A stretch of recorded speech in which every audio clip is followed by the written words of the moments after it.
Oi, pessoal, bom dia, boa tarde, boa noite. Eu vou passar para a Bia falar bom dia, boa tarde, boa noite. Oi, pessoal, todo mundo bem? Espero que todo mundo esteja bem. Já deixa eu avisar logo de início que se eu tiver, né, eu tô com soluço, se acontecer aí no meio, me perdoem, tá? Mas vamos que vamos, que hoje a gente vai falar de um assunto bem legal. Vamos dar o seu oi para todo mundo e já começa. Vamos lá, hoje eu começo. Tudo bem com todo mundo? Eu espero que sim. Nós preparamos um programa muito bacana hoje para falar de Jorge Amado e Fernando Veríssimo. Olha que fantástico. Então, começando aqui com Jorge Amado, né? Nome de nascimento, Jorge Leal Amado de Faria. Para nós, né, que nos sentimos íntimos, Jorge Amado. Nasceu, então, em Itabuna, dia 10 de agosto de 1912, e faleceu em Salvador, dia 6 de agosto de 2001. Foi um dos mais famosos e traduzidos escritores brasileiros de todos os tempos. Jorge Amado é um autor, né, é um autor mais adaptado do cinema, do teatro e da televisão. Todo mundo com certeza já viu alguma coisa. Verdadeiros sucessos como Dona Flor e seus dois maridos, deve ser assim um dos mais famosos, né, mais conhecidos. Tenda dos Milagres, Tieta do Agreste, Gabriela, Cravo e Canela, e Teresa Batista, Cansada de Guerra.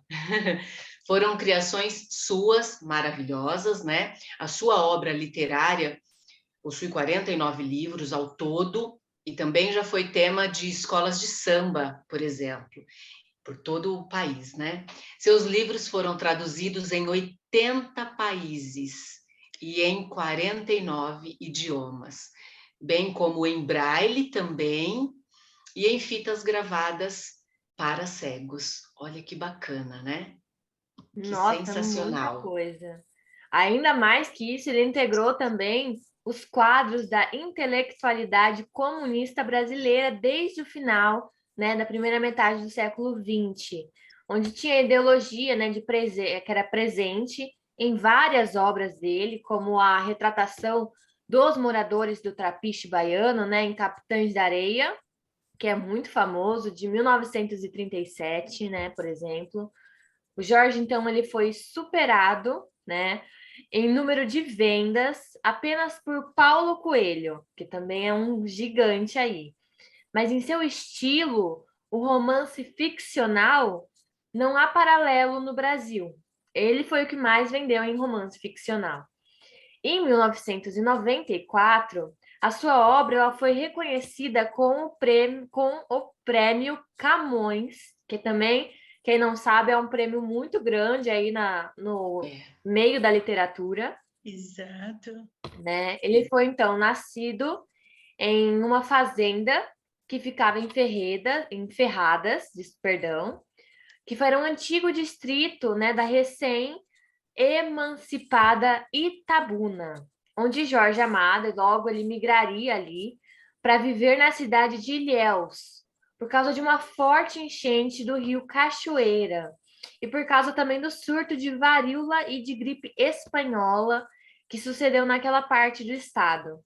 Mas foi registrado no cartório, né, do povoado de Ferradas como o filho mais velho do coronel João Amado de Faria e sua esposa Eulália Leal.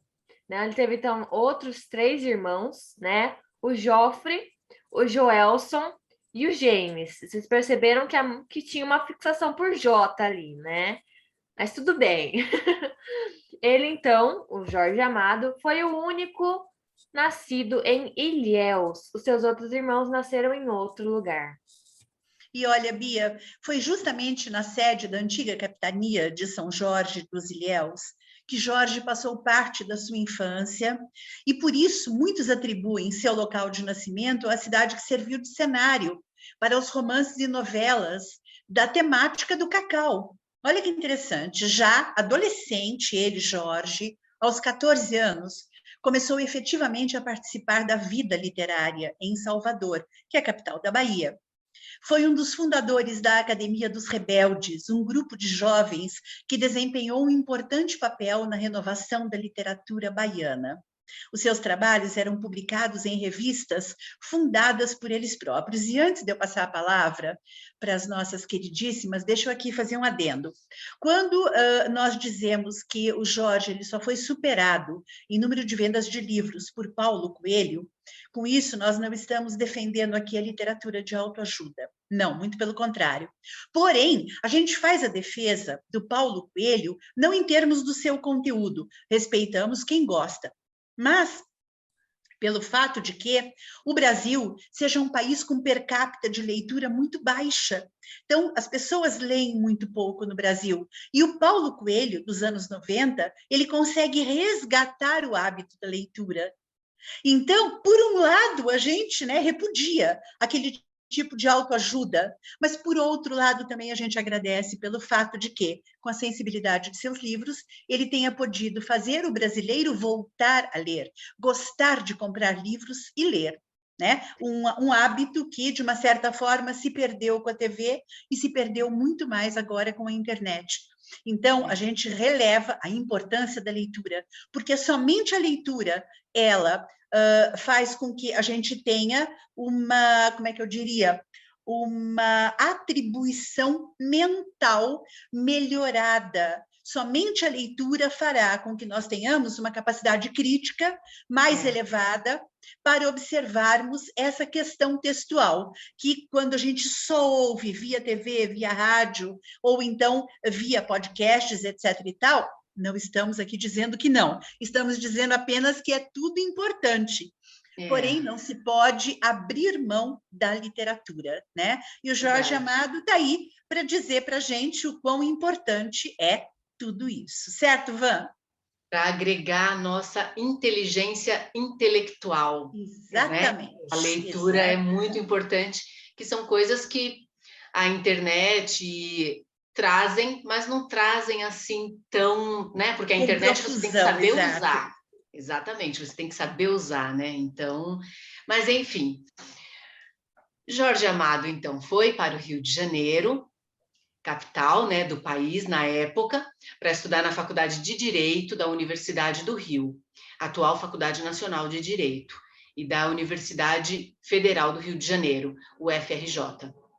Durante a década de 1930, a faculdade era um polo de discussões políticas e de arte, No momento, isso estava muito em alta, Tendo ali travado, então, os seus primeiros contatos com o movimento comunista organizado, ele tornou-se um jornalista e envolveu-se com a política ideológica comunista, como muitos da sua geração.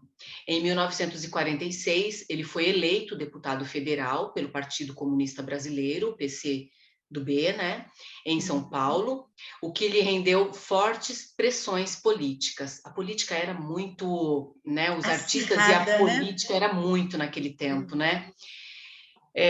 Como deputado, ele foi o autor da emenda que garantiu a liberdade religiosa, devido a ter visto o sofrimento dos que seguiam cultos africanos, bem como protestantes no Ceará serem saqueados por fanáticos, com a cruz à frente, essas loucuras todas, que são excessos. Então, buscou assinaturas até conseguir a aprovação da sua emenda e, desde então, a liberdade religiosa tornou-se lei. Olha que bacana, uma coisa importante, porque tem gente, infelizmente, que ainda acredita que só o seu vale, O do outro é besteira. Então, cabe a cada um respeitar, o de cada um, no todo, não só religiosamente falando, Bia? Exatamente. E a gente pode ver também muitos livros que eles têm essa parte, essa pegada de cada um ter o seu e ter o respeito, Capitães da Areia tem muito ali, muita religião ali, da Bahia, que é característica de lá, e é lindo, é uma religião única e cada um tem o seu. Posso não gostar, mas respeito. Não que eu não goste, Só para deixar claro. Exato. Mas o respeito é importante. Falando um pouco mais das suas obras, a sua obra ela é uma das mais significativas da moderna ficção brasileira hoje em dia, né? Ela sendo voltada essencialmente às raízes nacionais. Ele escreveu muito, como eu comentei, né? Da Bahia ou de outros lugares, muito nacional mesmo. São temas constantes nela, né? Os problemas e as injustiças sociais, o folclore, a política, as crenças que eu estava comentando agora há pouco, as tradições e a sensualidade do povo brasileiro, que a gente sabe que só a gente tem, né? Contribuindo assim para a divulgação desse aspecto, né? Foi casado, então, também com uma escritora chamada Zélia Gattai, né, a qual o sucedeu em 2002, na cadeira 23 da Academia Brasileira de Letras. Com ela, ele teve 2 filhos, João Jorge, nascido em 25 de novembro de 1947, e Paloma Jorge, nascida em 19 de agosto de 51. Teve ainda uma outra filha, Eulália Dalia Amado, nascida em 1935, mas infelizmente ela morre precocemente quando ela tinha apenas 14 anos, em 1949, né, que foi fruto, a Eulália, ela foi fruto de um casamento anterior dele com Matilde Garcia Rosa. Muita história, a gente pode ver aí que teve, né, muita coisa. E dramas, né? Dramas como em toda a família, né? Toda. Ele viveu exilado na Argentina e no Uruguai de 1941 a 42, em Paris de 48 a 50 e em Praga de 51 a 52. Como escritor profissional, viveu quase que exclusivamente dos direitos autorais de seus livros, e durante o exílio na União Soviética foi vigiado tanto pela CIA quanto pelos serviços de segurança soviéticos. Ele desligou-se do PCdoB em 1956 e depois das denúncias de Nikita Khrushchev,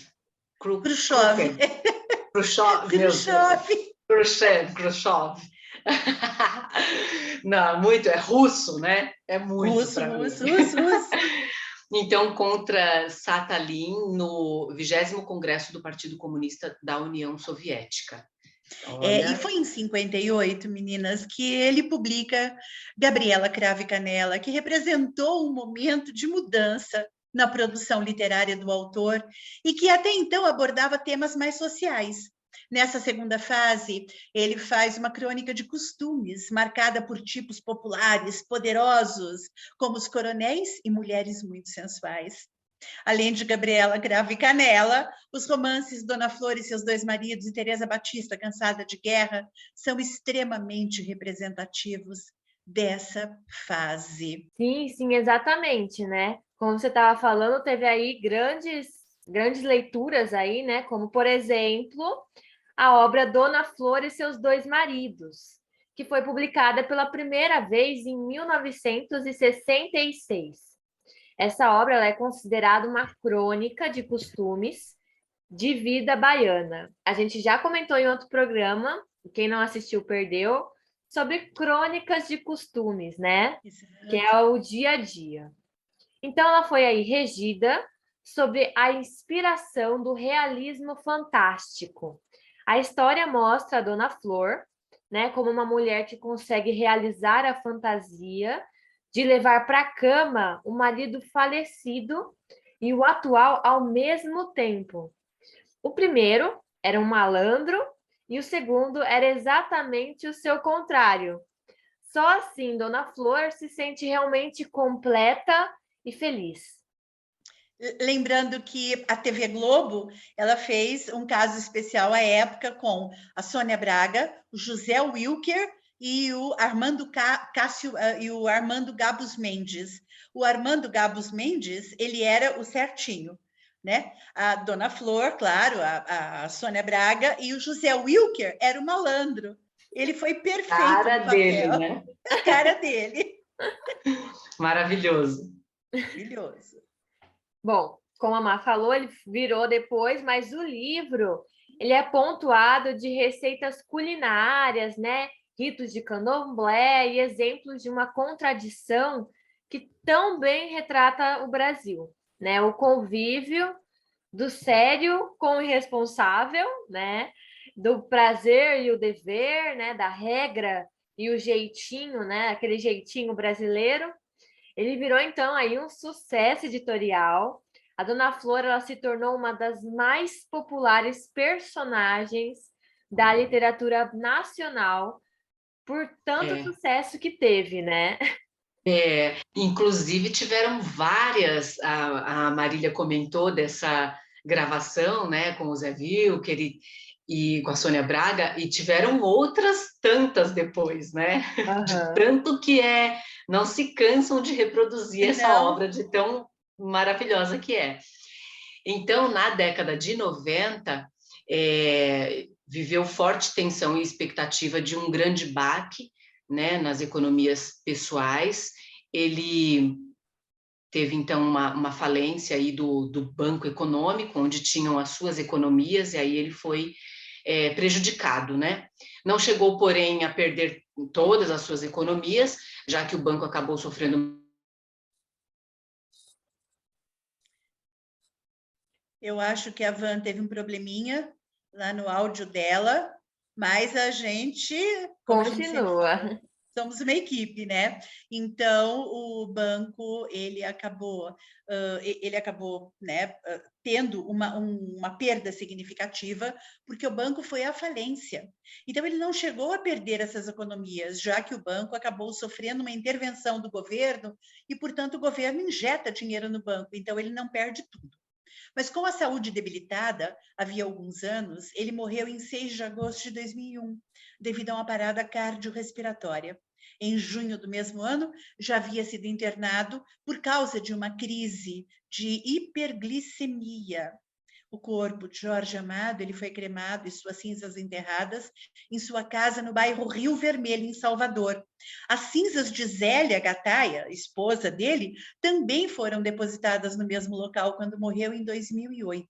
Hoje, no local, funciona a Casa do Rio Vermelho, expondo lembranças da vida do casal de escritores. Só para lembrar, Zélia Gataia escreveu o premiadíssimo Anarquista, Graças a Deus. A Van voltou. Oi, Van, nós somos uma equipe, então a gente completou para você. Claro. E assim, dando sequência, uma de suas obras maravilhosas é O Gato Malhado e a Andorinha Sinhá. Olha que interessante, uma obra infantil que foi feita para o seu filho João Jorge, quando este completou 1 ano de idade. O texto andou perdido e só em 78 conheceu a sua primeira edição, depois de ter sido recuperado pelo próprio filho e levado a Caribé para ilustrar. Quem não sabe, Caribé é um grande ilustrador baiano. Mesmo dizendo-se materialista, Jorge Amado era um praticante da Umbanda e do Candomblé, religião esta última, a qual exercia o posto de honra de Obá, de Xangô, no Ilê. Obá de Xangô é uma espécie de representante de Deus, né? Em termos africanos. Ilê é casa, então é o local onde se pratica a religião africana. Então, Obá de Xangô no Ilê. Axé-Apô, o nome Axé-Apô é o nome do Ilê, que é a casa onde se pratica a religião africana. Axé-Apô Afoxá, do qual muito se orgulhava. Amigos de Jorge Amado, que prezavam o próprio candomblé e eram também conhecidas como as chamadas mães de santo, por quem ele tinha muita amizade. Aqui cabe o destaque da Mãe Aninha, Mãe Senhora, Mãe Menininha do Gantuá, bem famosa pelas músicas do próprio Caetano Veloso, Mãe Estela de Oxóssi, Mãe Olga do Alagueto, Mãe Menininha Mirinha do Portão, Mãe Cleusa Milê, Mãe Carmen e o pai de santo Luiz da Muriçoca. Olha que interessante tudo isso, hein, gente? Exatamente, mas ele não tinha só essa parte religiosa também, tanto ele quanto o Érico Veríssimo, que a gente vai comentar logo mais, a Rachel de Queiroz, o José Américo de Almeida e o José Lins do Rego e Graciliano Ramos, perdão, eles representavam o modernismo regionalista aqui no nosso país, que era a segunda geração do modernismo aí, né? Sim. Exato, exatamente. Nossa, e a Bia falou do Graciliano Ramos, ó, fofo, né? Demais da conta. Olha, em sua atuação literária, ele apresentou duas faces distintas. Primeiramente, de claro cunho social e político, né, que a gente já sabe, que vem ser vista em obras como O País do Carnaval, Cacau, Suor, Jubiabá, Capitães de Areia, que a Bia já comentou, Os Subterrâneos da Liberdade, entre outras tantas. Já em obras como Gabriela Cravo e Canela, Dona Flor e seus dois maridos, Tenda dos Milagres, Teresa Batista Cansada de Guerra, Tieta do Agreste, pode-se ver um aspecto mais regionalista ali, segundo a opinião do professor, crítico e historiador da literatura brasileira, Alfredo Bossi. Eu vou pegar aqui o gancho. Ele fala assim, que a obra de Jorge, ela já foi editada em 55 países e vertida para 49 idiomas, como a Van comentou antes. Né? Alguns desses idiomas, eu não vou nem falar todos, porque são muitos aqui, mas albanês, alemão, árabe, armênio, azeri, búlgaro, catalão, chinês, coreano, dinamarquês, eslovaco, esloveno, espanhol, espartano, gente do céu, esperanto, perdão, não era espartano, não, era esperanto, perdão, finlandês, francês, grego, guarani, sueco, tailandês, tcheco, turco, um monte, ucraniano, vietnamita, holandês, vários, né? Gente, inglês, óbvio, né? Não posso deixar o inglês. Tem muitos aqui, polonês, romeno, russo, e também tem outras 3 obras, né, em destaque, que são para os idiomas dos cegos, né? Que você já comentou também, em braille e naquelas fitinhas, né? Para quem não conseguia enxergar, para quem é cego. Isso. Então, para vocês verem a grandiosidade aí de quantos idiomas Muita o livro coisa, dele, né? E eu não Muita falei coisa. todos, ainda tinha muitos mais. Tem japonês, tem russo, tem romeno, tem tudo ali no Tem meio. Yiddish. Só uma característica aqui, né, que a Bia falou, Esperanto. Esperanto é considerado uma língua morta.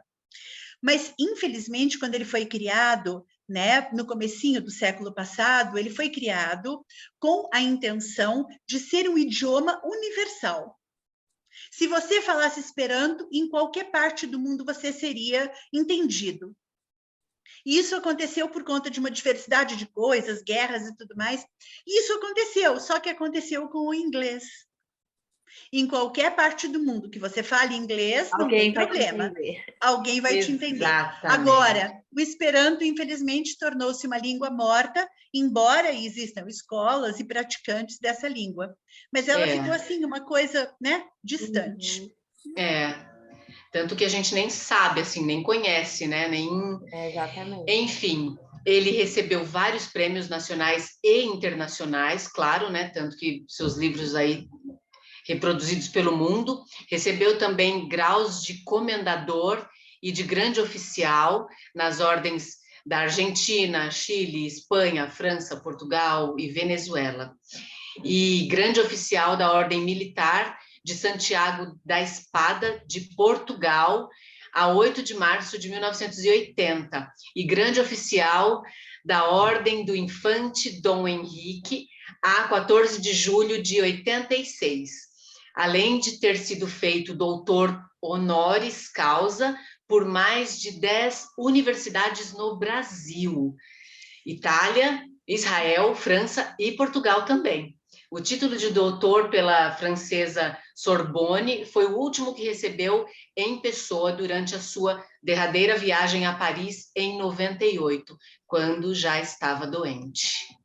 Olha só, Van, quando você fala doutor honoris causa, né? Só aí para lembrar, e para quem não conhece, nós temos 2 tipos de doutorado, né? O doutor acadêmico, que é aquele que escreve uma tese, defende essa tese, né, de forma pública perante uma banca, e pode ser ou não aprovado.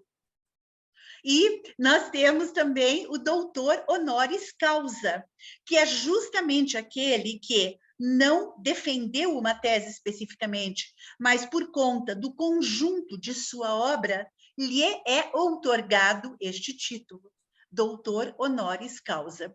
Isso já aconteceu com diversas, né, personalidades brasileiras, inclusive com o ex-presidente Lula.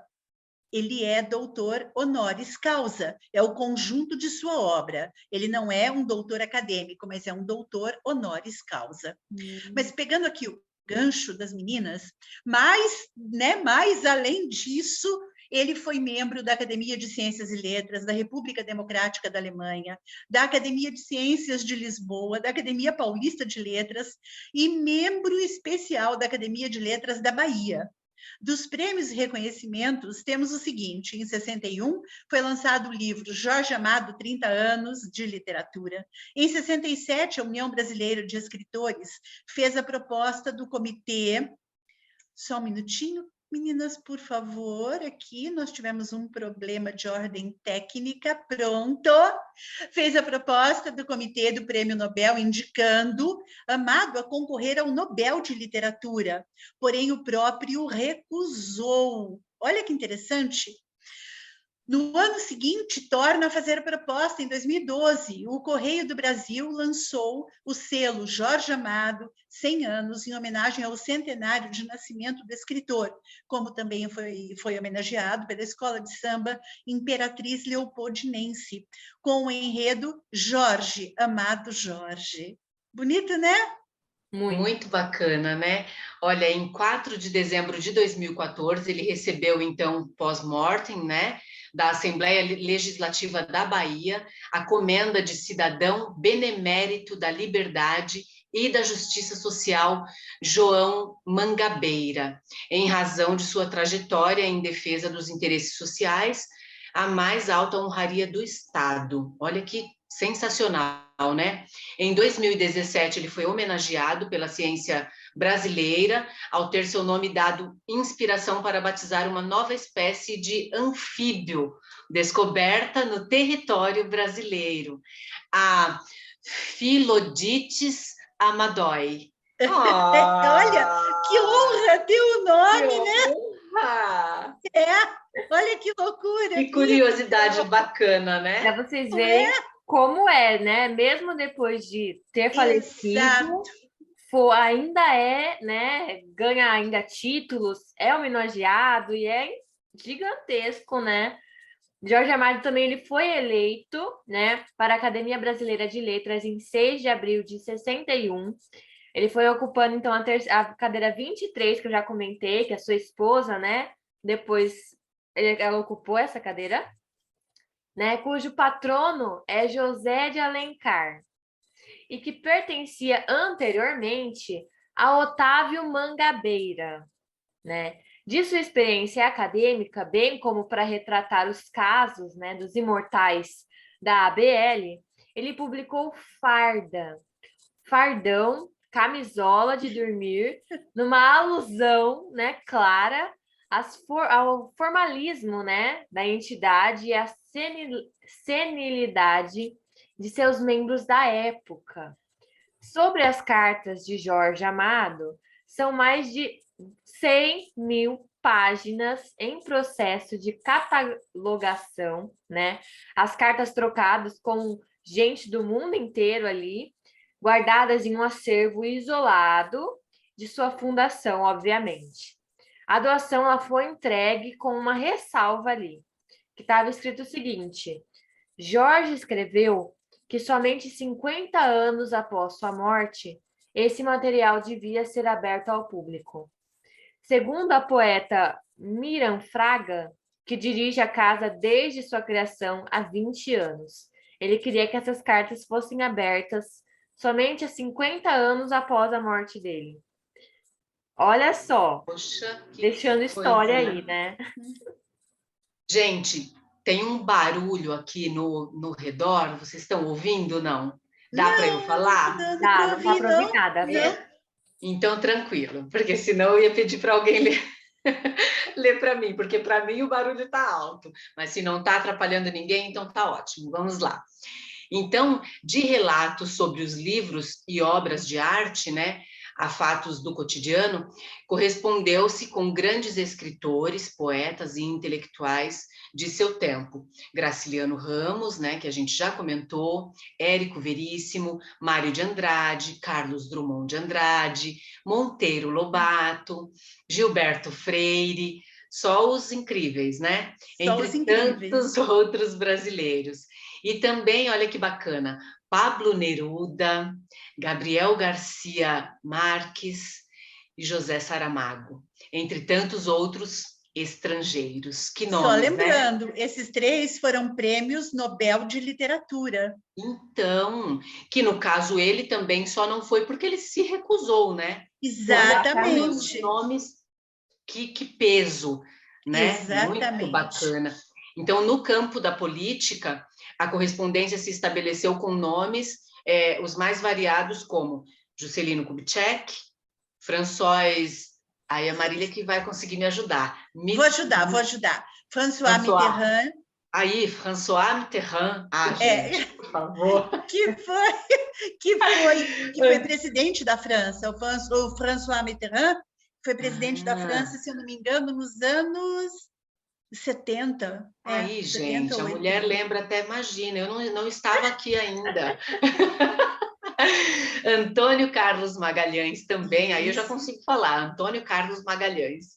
Então, assim, as cartas mostram como o escritor recebia os mais imprevistos pedidos, bem como apresentava pessoas umas às outras, né, em época em que era intenso o diálogo postal, né, porque era via Isso. carta. Então, imagina como que, né, como era grande esse processo dos correios, né, das cartas. Então, a correspondência pessoal de Jorge Amado pode oferecer inestimável fonte de pesquisa, né, porque tinham trabalhos nas cartas dele, né? Alguns trechos retirados de reportagem exclusiva por Josélia Aguiar, a revista Entre Livros, no ano 2, número 16, uma das revistas que fala sobre suas cartas, né? É verdade. Então, por exemplo, Glauber Rocha, que foi um grande cineasta carioca, sem data, sobre a nova película, né, sobre o novo filme, A Idade da Terra, de 1980. Aí ele diz assim: comecei o dia chorando a morte de Clarice Lispector. Inicia assim a carta para adiante falar sobre o novo filme. Aí ele diz: comecei chorando a morte de Clarice. Está sendo feito como você escreveu um romance. Cada dia filmo de 2 a 7 planos, com som direto, improvisado a partir de certos temas. Estou, enfim, tendo a sensação de escrever com a câmera e com o som, tentando um caminho que fundiu a cuca do Jesse Valadão, ator.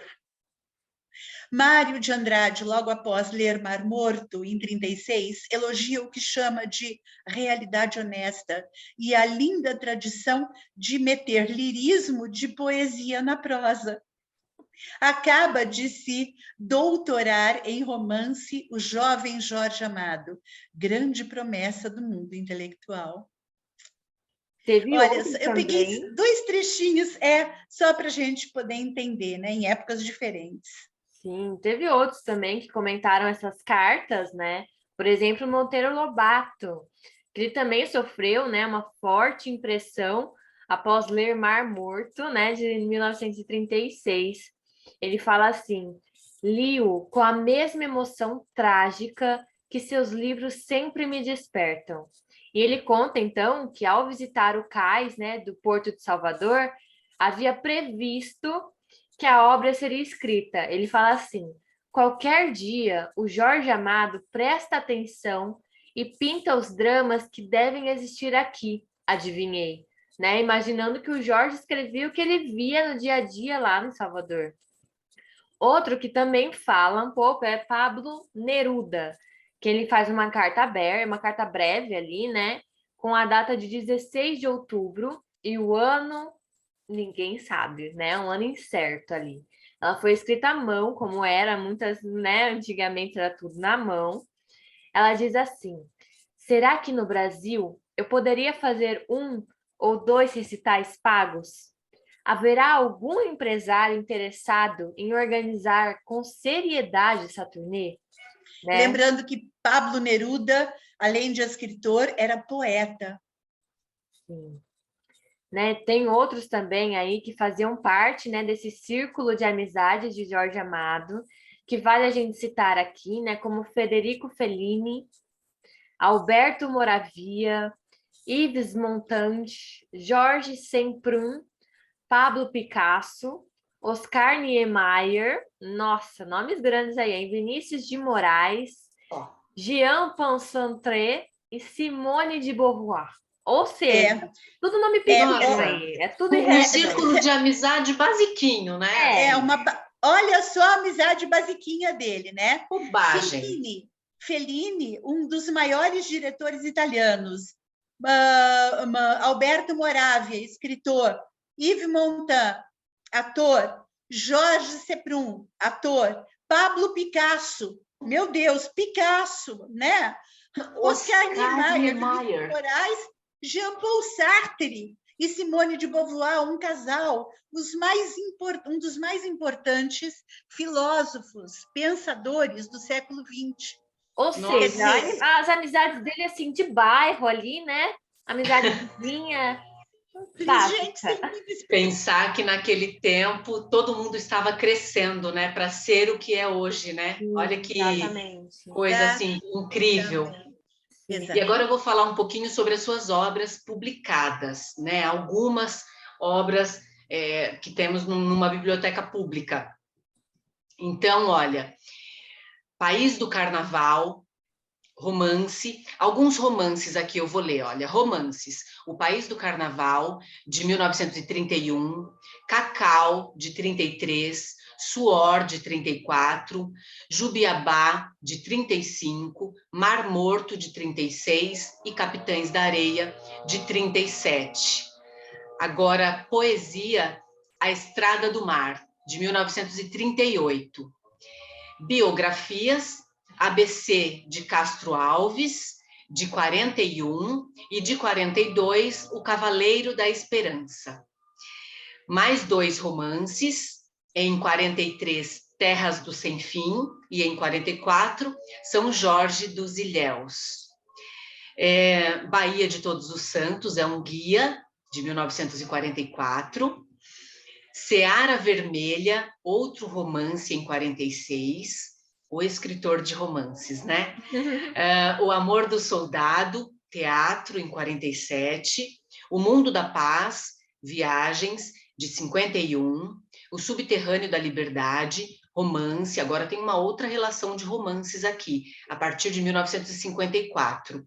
Gabriela Cravo e Canela, em 58, A Morte e a Morte de Quincas Berro d'Água, em 59, Os Velhos Marinheiros ou o Capitão de Longo Curso, em 61, Os Pastores da Noite, de 64, e O Compadre de Ogum, de 64 também, Dona Flor e seus 2 maridos, de 66, Tenda dos Milagres, de 69, Teresa Batista Cansada de Guerra, de 72, e agora historieta, né, infanto-juvenil, em 76, O Gato Malhado e a Andorinha Sinhá.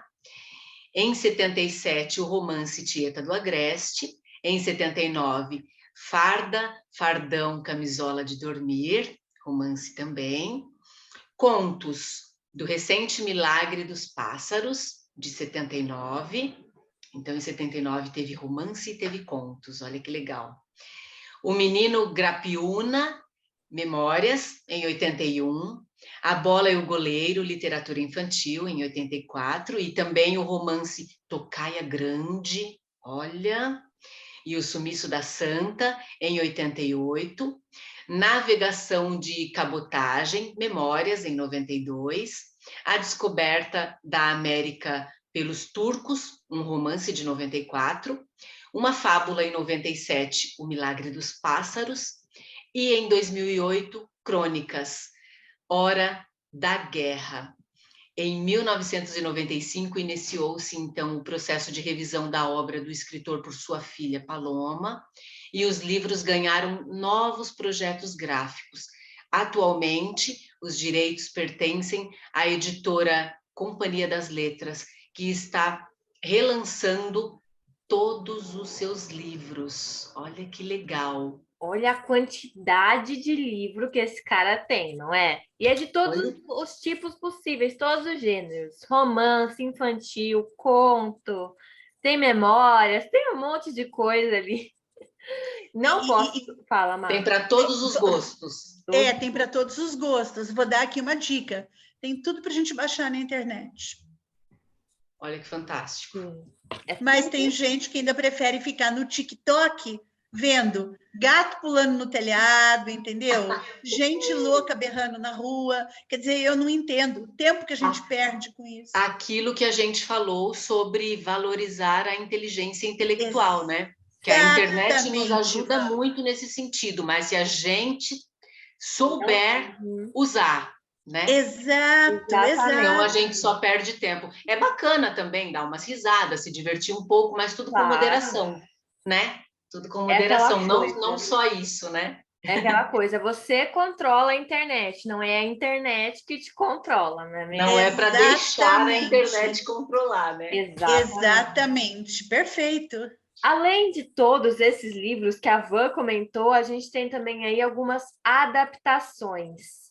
Porém, essas adaptações eu vou deixar para semana que vem. Olha, para só vocês ficarem curiosos. Curiosidade. Ai. Então, Bia, nos ajude aqui. Semana que vem a gente tem o restinho do Jorge Amado e nós caímos de cabeça em Luiz Fernando Veríssimo, é isso?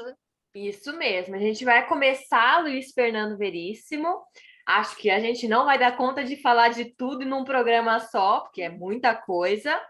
Mas a gente vai deixar um pouquinho aí para vocês terem tudo, né? Não vamos deixar vocês sem informação. Claro que não, de jeito nenhum. E aí agora vocês ficam um pouquinho curiosinhos e nós esperamos vocês no próximo programa com mais dessa história, né, fantástica, desse nome assim gigante, né, que nós temos. Gigantíssimo. Eu já vou me despedindo então para passar a palavra para as meninas. Beijo, beijo, beijo, beijo. Até o próximo programa. Beijo, pessoal. Beijo, espero que estejam gostando e até o próximo programa. Tchau, tchau.